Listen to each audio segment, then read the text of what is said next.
Seja muito bem-vindo, seja muito bem-vinda a mais uma live aí, Exercícios e Diabetes.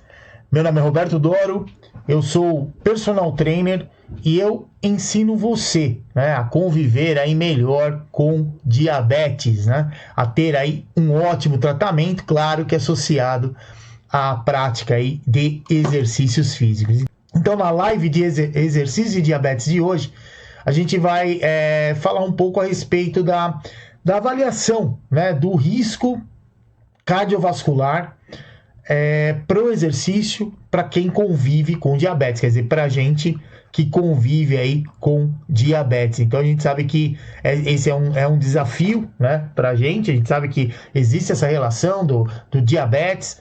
Claro que diabetes tipo 2 ele tem um risco cardiovascular maior por conta da resistência da insulina, mas às vezes quem convive com diabetes mellitus tipo 1 há muitos anos, como eu, por exemplo, né, a gente sabe que existe aí um risco também relacionado. E como é que a gente faz, então, em relação ao exercício físico? Né? A gente sabe que o exercício físico, ele é parte do tratamento do diabetes. O exercício físico, ele é, sim, hipoglicemiante. Então a gente sabe que o exercício, eu falo de exercício porque, claro, é minha especialidade, né? Mas se você fizer atividade física, se você limpa a casa, se você caminha, se você sai para levar o cachorro passear, você está se movimentando. Então toda vez que a gente está se movimentando, andando de bicicleta, ou seja mesmo trabalhando, né? Às vezes está carpinando alguma coisa, né? Varrendo, não importa, você está se mexendo. Tem uma coisa, toda vez que a gente se mexe, sem dúvida alguma, os seus músculos aí estarão trabalhando, isso aí, e toda vez que os músculos estão trabalhando, a gente está tirando aí glicose do nosso sangue, então, algo aí bastante importante, por isso que o exercício ele é tão importante para a gente, porque ele faz com que, independente da ação da insulina, a gente consiga aí remover glicose do sangue, então, por isso que ele é tão recomendado para quem tem diabetes. Agora, tem uma outra situação aí que deve ser levada em consideração, como por exemplo, você tem diabetes já há algum tempo, não trata muito bem do seu diabetes. O que eu quero dizer de não tratar muito bem do diabetes? Infelizmente, existem pessoas que ainda têm uma resistência muito grande se cuidar, do jeito que se deve cuidar de quem tem diabetes. Né? Como, por exemplo, medir a glicemia é algo importante para a gente, mas a pessoa não quer medir porque sente dor no dedo, lá na hora que fura o dedo, para ver quanto está a glicose no sangue. Então, acaba não medindo muitas vezes, mede uma vez só por dia, e além de medir uma vez só por dia, ainda só mede de manhã quando acorda, quer dizer, não tem referência de como está o tratamento. Muitas vezes a pessoa tem o diagnóstico de diabetes, está acima do peso, mesmo assim, né, fuma, continua fumando, se bebe também, continua bebendo, né, come o que quer, está pouco se preocupando com quanto está a glicemia. Isso a gente sabe que também é algo muito ruim para o tratamento do diabetes. Ao longo do tempo, isso vai realmente agredindo o nosso corpo, né? Algumas pessoas até sabem isso e falam, mas diabetes é assim mesmo, ele vai judiando do corpo silenciosamente. Não é assim que funciona, a gente tem conhecimento exatamente para evitar que tudo isso aconteça, né? Que todos esses problemas aconteçam. Muitas vezes a pessoa já no diagnóstico tem lá pressão alta, né? E continua comendo comida com bastante sal, não toma água o suficiente. Então, tudo isso aí são coisas. Se tem também colesterol alterado, por exemplo, é algo também que é bastante prejudicial, né? E outras situações que a gente vê muitas vezes acontecer, a pessoa que trata do diabetes, está tentando tratar ali, mas a gente sabe que principalmente para quem é insulinizado, tem um risco maior de fazer hipoglicemia. Aí começa a fazer uma ou outra hipoglicemia, fica assustado com isso e abandona. E começa a deixar a glicemia sempre 200, 250 e fala, eu faço aí um monte de hipo aí, então eu não quero mais fazer hipo e eu vou, sem dúvida alguma, aí deixar a minha glicemia mais alta, que aí fica mais confortável. Sem dúvida alguma fica confortável, só que o problema é na hora que as complicações começam a aparecer, né? E, claro, junto com tudo isso não faz exercício, mas em algum momento depois percebe que o exercício ele pode vir a ajudar no tratamento, e vai ajudar muito, só que aí a gente precisa tomar alguns cuidados. E dentro desses cuidados, o que é importante aí a gente entender, né? Se você já convive com diabetes aí há vários anos, você deve fazer uma avaliação médica que seja detalhada. Então, quer dizer, precisa passar pelo médico, né, para fazer aí, para identificar se tem alguma complicação, principalmente da parte vascular, microvascular, quer dizer, alguma alteração nos olhos, alguma alteração nos rins, que pode ser prejudicado se você fizer o exercício, ou então que situações, né, onde a gente tem aí a questão de controle para si, tem uma alteração.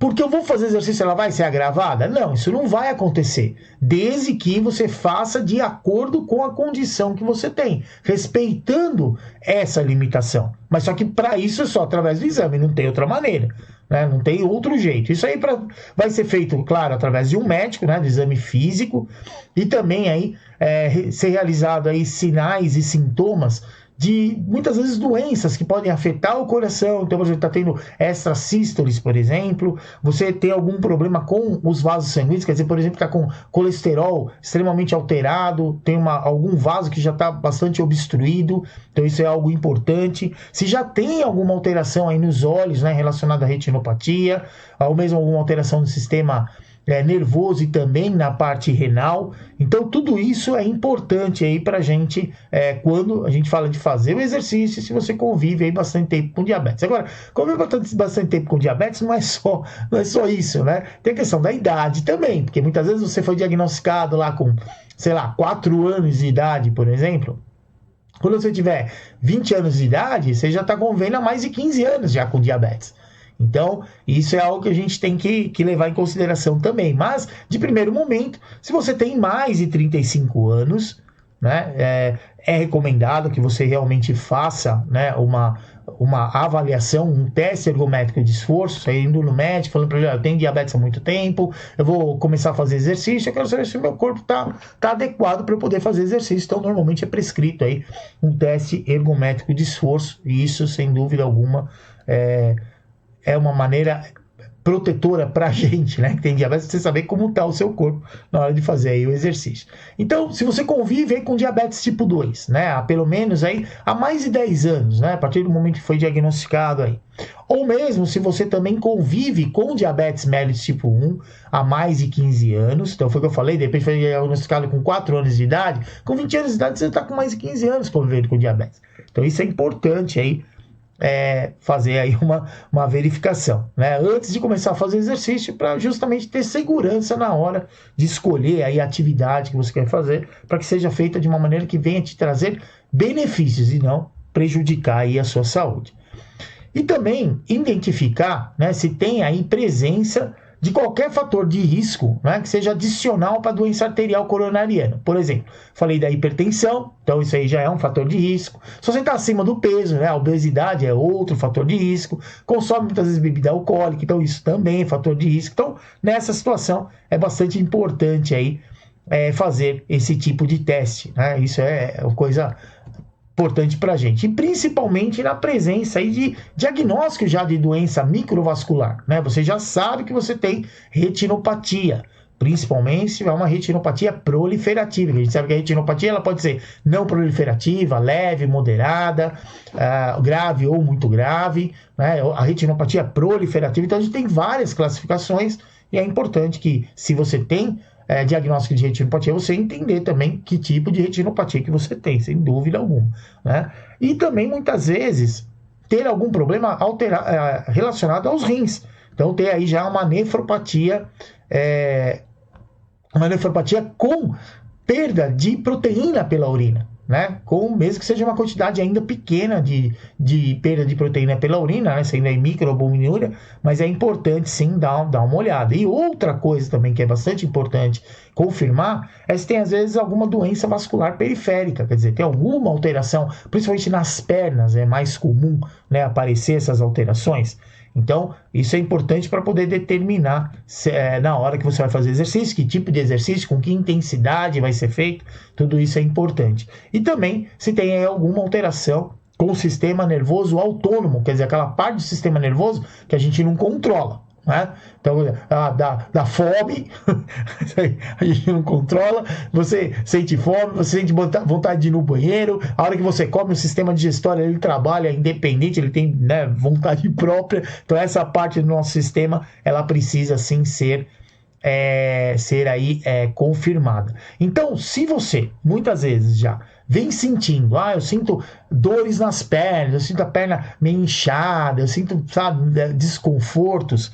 Então isso aí é uma coisa importante para você fazer uma verificação com relação aí a alguma presença de doença arterial periférica. Muitas vezes existem aí situações que são evidentes, como por exemplo, você caminhar e sentir dor. Você anda, dá uma quantidade de passos ou caminha por uma distância e aí dói, principalmente a batata das pernas.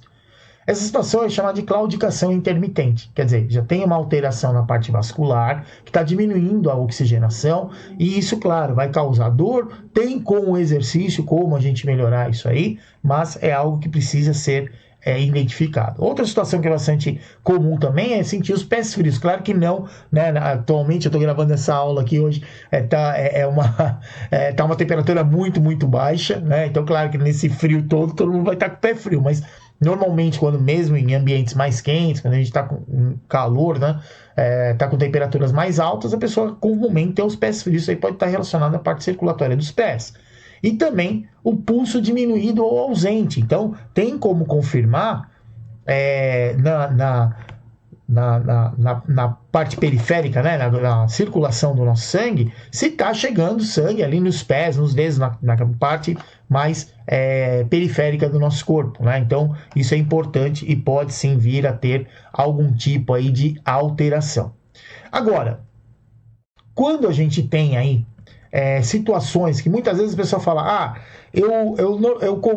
às vezes eu sinto aí, a minha vista fica sempre embaçada, fica meio estranho. Quer dizer, aí tem duas situações, né? Uma delas com a glicemia mais alta, a gente sabe que isso realmente altera a nossa visão.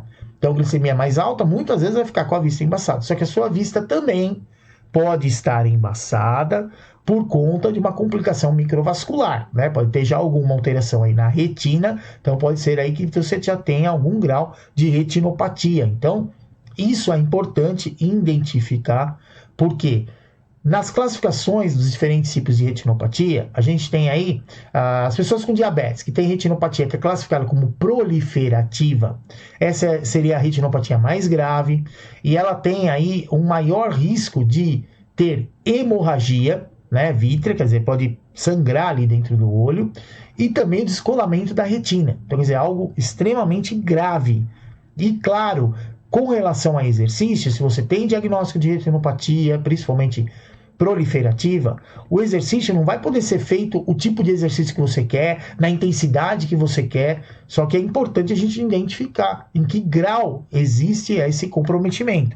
E aí sim, claro, adaptar o exercício, evitando principalmente aí exercícios que sejam com alta intensidade, que tenham impactos, muitas vezes exercícios com bola, tem que tomar cuidado, esportes, né, com bola. Então, normalmente trabalho que envolva muitas vezes trabalho de força, né, onde você faz o que a gente chama de manobra de valsalva, né? A manobra de valsalva é quando você vai fazer muita força. É normal a gente fazer o quê? A gente inspira, pega o ar e prende o ar. Isso aí aumenta a pressão na nossa caixa torácica e também nos nossos olhos. Desculpa. Então, isso aumenta, claro, a pressão e, sem dúvida alguma, numa situação de presença de retinopatia proliferativa, pode aumentar aí o risco de sangramento ou descolamento da retina. Então, isso é uma coisa importante aí também para investigar.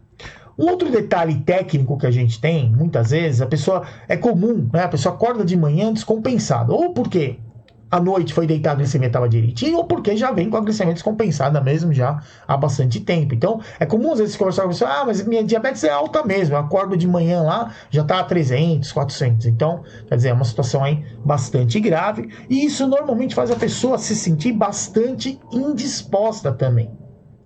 Só que essas alterações, principalmente quando a gente está com uma quantidade muito alta de glicose no nosso sangue, qual que é o grande problema? O sistema tenta corrigir isso de que maneira? Fazendo os rins trabalharem mais rapidamente para filtrar o sangue e jogar aquele excesso de glicose que está no sangue, fazer ele ser eliminado pela urina. Só que qual é o grande problema dessa situação? A gente tem aí a molécula de glicose, ela é muito grande.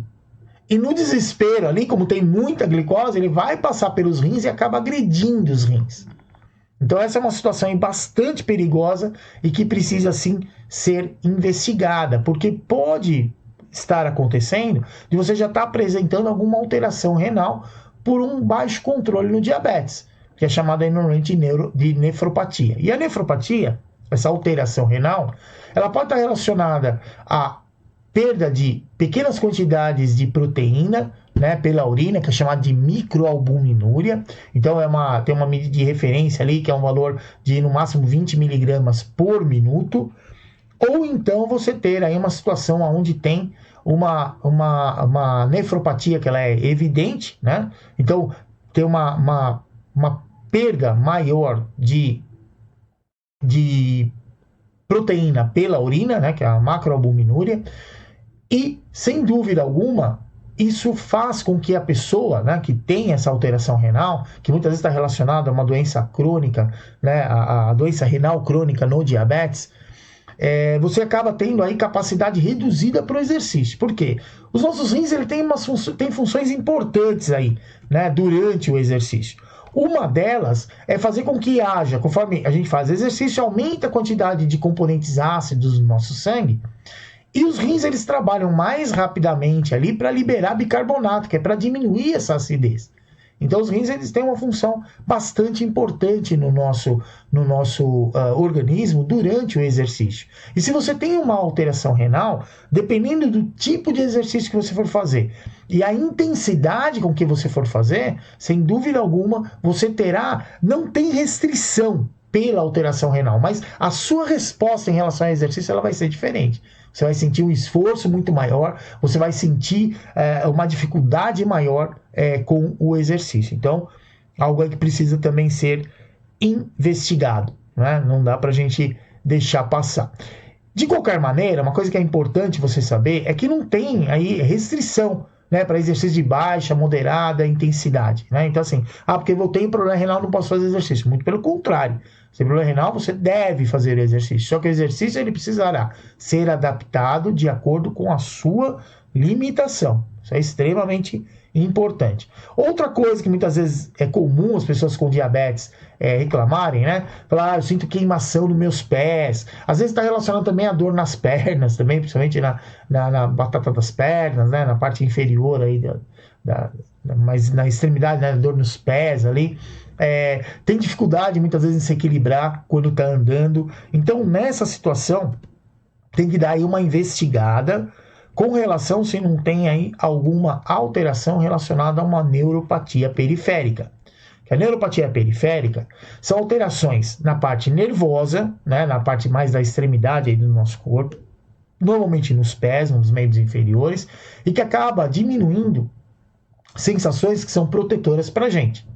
Como, por exemplo, aí, a sensação de dor nos pés, ou questão de calor. Então, muitas vezes, entrou alguma pedrinha no calçado, por exemplo, se você tem neuropatia periférica, você não vai sentir essa pedra machucar seu pé, e ela vai machucar, né? E claro, se você já tem a neuropatia, já tem uma alteração também vascular. E sem dúvida alguma, o risco de ter inflamações, né, e depois não conseguir cicatrizar é muito grande. Então, é importante identificar isso para, se for, né, começar a fazer o exercício, realmente a gente vai ter que tomar alguns cuidados aí, tá? Então, como eu falei, né, da parte de você sentir equilíbrio, ter alguma alteração com o equilíbrio, é comum, né, a pessoa com neuropatia periférica ter aí alteração no equilíbrio, e normalmente é importante, né, você evitar calçados, né, usar calçados adequados, quer dizer, nada com costura, nada que fique apertando os pés, né, machucando os pés. Usar meias, normalmente meias brancas, para se tiver alguma lesãozinha, alguma coisa, perceber já, né, algum sangramento, já percebe imediatamente, assim que terminou de fazer o exercício. E também evitar movimentos que vão envolver tanto impacto como mudança brusca de direção, porque você tem uma alteração na sensibilidade do pé. Então qualquer movimento que você faça que mude de direção muito rápido, né? Vai de um lado para o outro, onde a gente precisa apoiar o pé, e muitas vezes fica esfregando o pé, isso aí pode vir a machucar sim, e gerar aí uma complicação muito grave em relação a a neuropatia periférica. E uma coisa extremamente importante, sempre vistoriar os pés, né? Você sabe que você tem neuropatia periférica, sempre olha entre os dedos, tem frieira, alguma coisa, se tem alguma lesãozinha, né? Algum machucadinho, para poder fazer aí o tratamento, tá bom? Isso aí é extremamente importante. A neuropatia periférica, muitas vezes, se a pessoa continua ainda não tendo um bom controle de diabetes, é comum ela evoluir ao longo dos anos para a neuropatia periférica. E a neuropatia periférica é uma situação, a neuropatia autonômica. Então, a neuropatia periférica, se nada for feito, continuar com um controle metabólico ali não adequado, ela acaba evoluindo para a neuropatia autonômica. E a neuropatia autonômica é aquela parte que eu comentei com você com relação parte do nosso sistema nervoso que a gente não controla. Então, ele trabalha por conta própria. E isso, de certa maneira, limita a capacidade da pessoa se exercitar. Porque, normalmente, o que a gente espera que aconteça? Eu estou em repouso, estou parado, meu coração está batendo pouco, eu estou tranquilo, minha pressão está controlada, e a hora que eu saio do repouso e começo a fazer exercício, o que normalmente acontece? Aumenta a frequência cardíaca, produz mais calor, começa a transpirar, e quem tem alteração, né, tem aí diagnosticada a neuropatia autonômica, essas respostas elas normalmente não acontecem no período que a gente normalmente está acostumado já que aconteça, nos primeiros minutos ali de exercício, 10 minutos, coisa assim já é o suficiente. Então, são situações que precisam ser avaliadas, porque sim, fazer o exercício nessa condição, a gente vai ter que ficar bastante atento aí a outras alterações.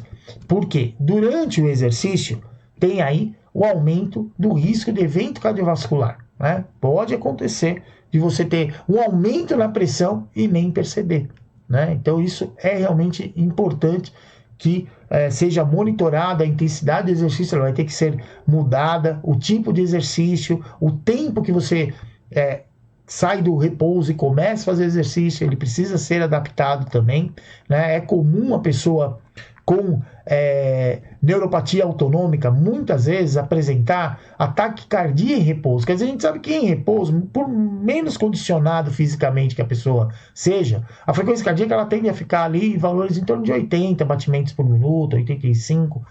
Agora, é comum a pessoa com neuropatia autonômica, mesmo em repouso, ficar com o coração batendo mais do que 100 vezes por minuto, que é normalmente o que acontece quando a gente caminha, né? De uma maneira geral, quando você está caminhando ali, fica ali batendo de 100, 110 batimentos por minuto, mais ou menos.